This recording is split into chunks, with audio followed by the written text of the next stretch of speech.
After I finished setting up my August setup a couple of weeks ago, I realized that I didn't include a spread for my reading Bible plan, but I didn't worry too much about it because I'm still using my reading plan that I made back in July. By the way, if you haven't seen my August setup, I will link it at the end of the video and below in the description. Now back to my story. Currently, I am reading through the Old Testament because I had never read it entirely, and I am proud to say that I am almost done with it. I'm about a third into Jeremiah and then Ezekiel, and after that, I can officially say that I've read the entire Bible at least once. Yay for me. Anyways, one evening as I was in the shower, and I do a lot of thinking in there, I got the idea to start a new bullet journal which I would use only for in-depth Bible studies. Now, I've been wanting to study the Bible more in depth for the longest, but I at least wanted to read it once all the way through before I did this. So the time has come for this to happen, and in this video, I will be setting up my first ever Bible study bullet journal. As always, I will list all the supplies I used during the video and also in the description. I tried my best to keep my setup super simple and practical.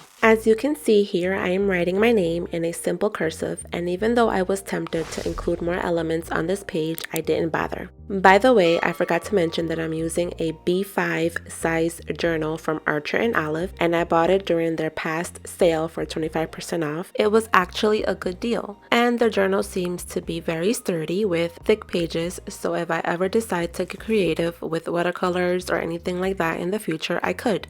I went with a bigger size because I plan on writing a lot in this journal and the extra space will be perfect for that. What you saw me just do was tape the first two pages together. Now I am moving on to my quote page, which will be a verse from the book of John, chapter 3, verse 16. This is probably one of the most famous verses in the Bible, and that is why I chose it for my first Bible study journal. It reads, "For God so loved the world that he gave his one and only Son, that whoever believes in him shall not perish but have eternal life."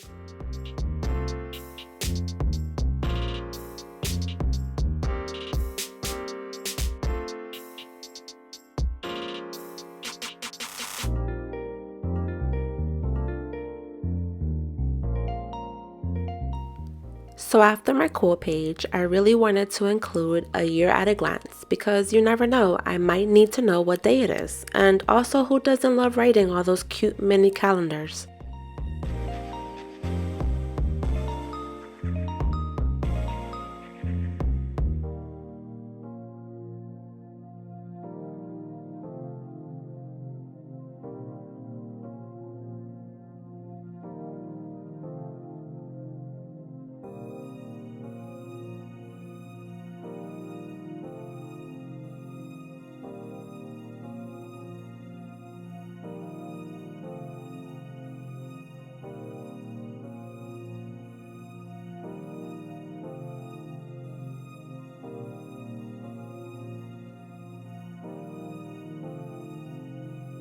As I looked at the finished year at a glance, I noticed that it looked really pretty and simple. But of course, I had to go in with my secondary color and mess it all up. Let me know in the comments below if I should have left it pretty and simple or if you like the orange highlight.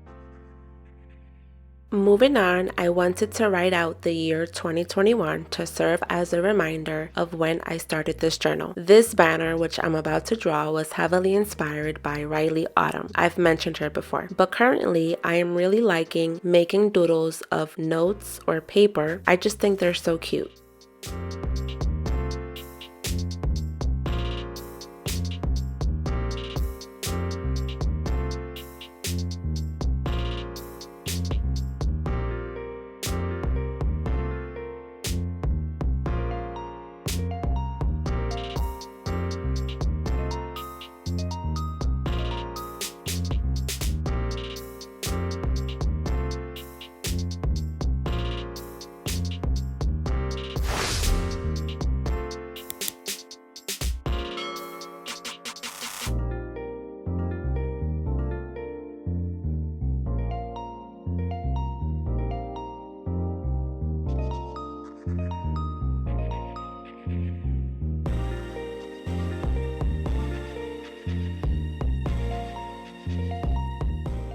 For my next spread, I wanted to include a Bible facts page.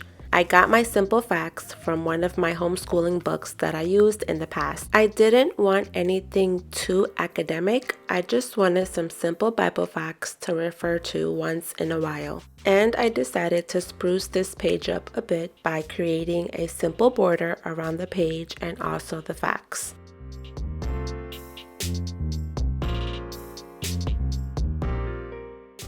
My next spread is an overview of all of the books in the Bible, both in the Old and New Testaments, and I plan on checking these off as I complete them. Also, within the parentheses, I wrote down how many chapters each book has.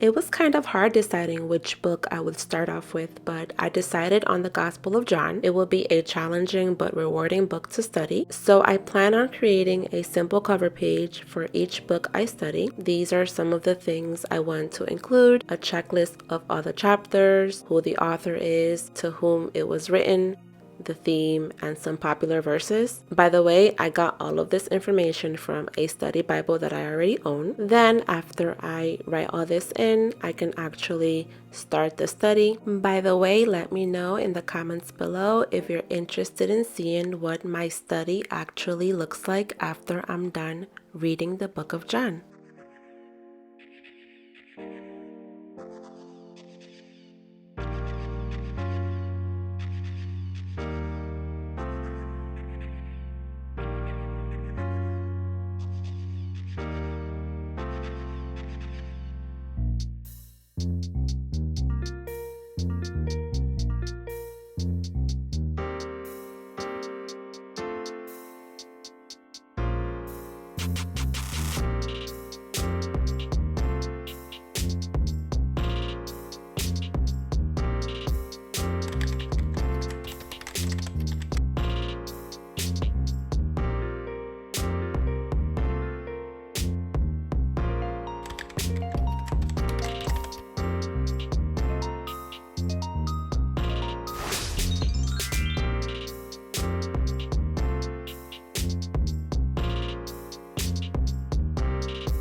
If you're needing some more inspiration for your next bullet journal setup, check out my August setup right here. Thanks for watching. God bless you all.